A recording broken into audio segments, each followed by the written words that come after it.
उसके हिसाब से डिप्लॉयमेंट होगा। जो भी क्रिटिकल पोलिंग प्रेमाइसेज होंगे उन पे एडिशनल डिप्लॉयमेंट होता है। अपनी दिल्ली पुलिस का भी और जो बाहर से हमें फोर्स मिली है 220 कंपनी फोर्स हमें मिली, उनका भी वहाँ पे इंतजाम रहेगा। होमगार्ड्स भी 19,000 होमगार्ड राजस्थान, उत्तर प्रदेश और दिल्ली के तैनात हैं, जो कि क्यू मैनेजमेंट में हमें मदद करेंगे। तो और हमारी जो बाकी जो टीमें हैं, चाहे क्विक रिएक्शन टीम है, चाहे पेट्रोलिंग टीम्स हैं, ड्रोन का इस्तेमाल किया जाएगा जो क्रिटिकल और बड़े पोलिंग स्टेशंस हैं। तो जो तैयारियां पूरी तरह से मुकम्मल है और अब डिप्लॉयमेंट के साथ साथ उनकी फिर से एक बार ब्रीफिंग की जाएगी और हमें पूरी उम्मीद है कि हमेशा की तरह ये चुनाव फ्री, फेयर और पीसफुल होंगे। सर, कितने मतदान केंद्र हैं और कितने पोलिंग स्टेशन ऐसे हैं जो दिल्ली पुलिस की नजर में या एजेंसियों की नजर में संवेदनशील है? वहां पर किस तरह के इंतजाम और कितनी चुनौती रहेगी सर? देखिए, अगर ऑक्सिलरी पुलिस बूथ को और टोटल अगर पुलिस बूथ को बताया जाए, पोलिंग बूथ की बात करें तो 13,766 पोलिंग बूथ्स हैं और जिनमें 3,139 जो हैं वो क्रिटिकल पोलिंग स्टेशंस रहेंगे, जहां मैं बता रहा था कि अलग से सुरक्षा की तैयारी भी रहेगी।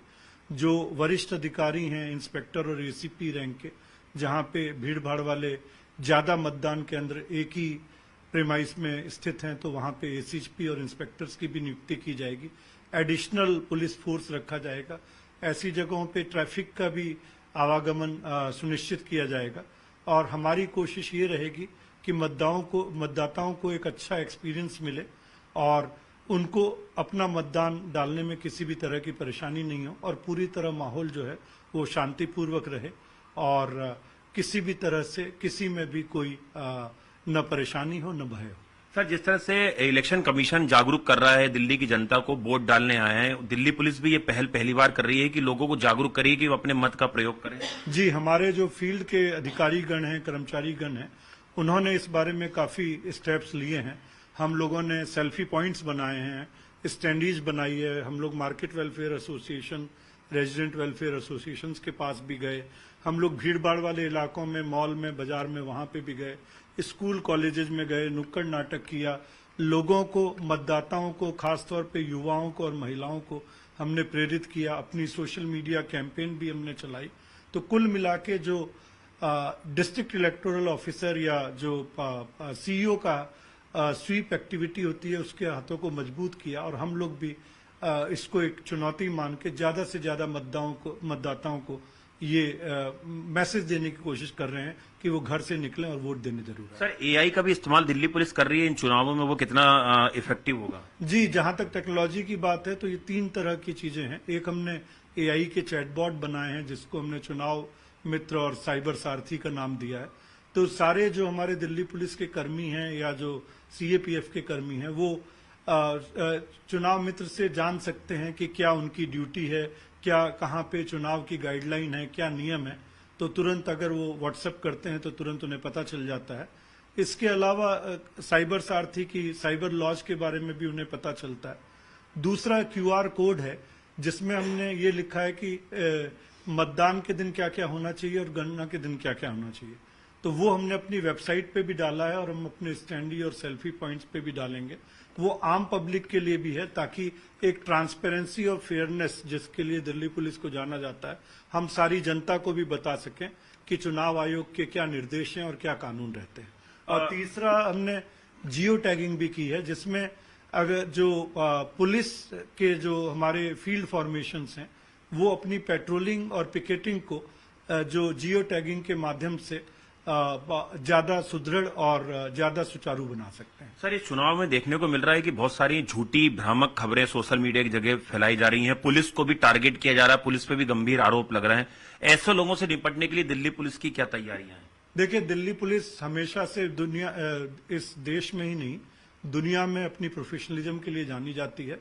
हम लोग फ्री, फेयर और पीसफुल इलेक्शन करवाने के लिए प्रतिबद्ध हैं और जब भी इस तरह की कोई भी शिकायत आती है उस पर कानून सम्मत कार्रवाई की जाती है। अगर शिकायत झूठी पाई जाती है तो ऐसे लोगों पे भी कानूनी कार्रवाई की भी जाती है और आगे भी की जाएगी। हम लोग ये पूरी तरह से आश्वस्त हैं कि चुनाव जो है वो फ्री, फेयर और पीसफुल करवाए जाएं और किसी भी तरह की कोई भी गड़बड़ी, चाहे कहीं भी कोई व्यक्ति कोशिश करता है, तो उसको इस तरह से नहीं करने की कोई भी अवसर मिल पाए। सर, जो 1 लाख से ज्यादा स्ट्रेंथ दिल्ली पुलिस की, उसमें बहुत सारे ऐसे पुलिसकर्मी हैं जो वोटर दिल्ली के हैं, उनके लिए वोटिंग की क्या व्यवस्था की गई? पोस्टल बैलेट जी, जैसे 17,000 लोगों ने आवेदन किया था पोस्टल बैलेट के लिए लगभग, तो जो कल से पोस्टल बैलेट शुरू हुआ है, आज और कल होता रहेगा, तो हम लोग आह्वान कर रहे हैं इन लोगों को, और कल भी काफी लोगों ने अपने पोस्टल बैलेट दिए हैं और आज और कल भी देंगे। तो हमें उम्मीद है कि जिन्होंने पोस्टल बैलेट के लिए आवेदन किया है और वो पूरी तरह से पोस्टल बैलेट देंगे, और इसके अलावा जो बाकी लोग हैं वो अपने से जहां पे भी वोटर हैं वो वोट देंगे। तो कुल मिला के 42,000 पुलिसकर्मी दिल्ली पुलिस के जो हैं वो डायरेक्ट इलेक्शन ड्यूटी पे लगे हुए हैं और अपनी ड्यूटी को अच्छी तरह से निर्वहन करें। सर, एक आखिरी सवाल, सुरक्षा को लेकर वोटिंग के दिन और काउंटिंग के दिन कोई माहौल खराब करने की कोशिश ना के, बूथ कैप्चरिंग ना हो, और बहुत सारी लिकर बरामद हुई है, कैश बरामद हुआ है, बहुत सारे हथियार बरामद हुए चुनाव के दौरान, उसको लेके और दिल्ली पुलिस की क्या तैयारियां हैं? देखिए, अभी तक हम लोगों ने 30,000 लोगों से ज्यादा के खिलाफ प्रिवेंटिव एक्शन लिया है, जो कि अपने आप में रिकॉर्ड होगा। जहां तक लिकर और ड्रग्स का सीजर है, वो भी अगर पुराने चुनावों से तुलना की जाए तो बहुत ज्यादा है। तो हम लोग ये एक स्ट्रांग मैसेज सबके लिए देना चाहते हैं कि कोई भी शांति भंग करने की कोशिश नहीं करे, कानून तोड़ने की कोशिश नहीं करे। कोई भी व्यक्ति अगर इस तरह की कोशिश भी करता है तो उसके खिलाफ विधि सम्मत कड़ी से कड़ी कार्रवाई की जाएगी। शुक्रिया। तो ये थे Devesh Chandra Srivastava, special CP crime, जिनका कहना है कि दिल्ली पुलिस पूरी तरह से तैयार है और दिल्ली पुलिस हर वो मुकम्मल तैयारियां कर रही है जिससे कि जो वोटिंग है और जो काउंटिंग है वो पूरी तरह से शांतिपूर्वक तरीके से संपन्न हो, और जो लोग सोशल मीडिया पे गलत जान खिलाफ भी सख्त कार्रवाई की जाएगी। कैमरा पर्सन दिनेश नागर के साथ आनंद तिवारी, न्यूज 18 इंडिया, दिल्ली।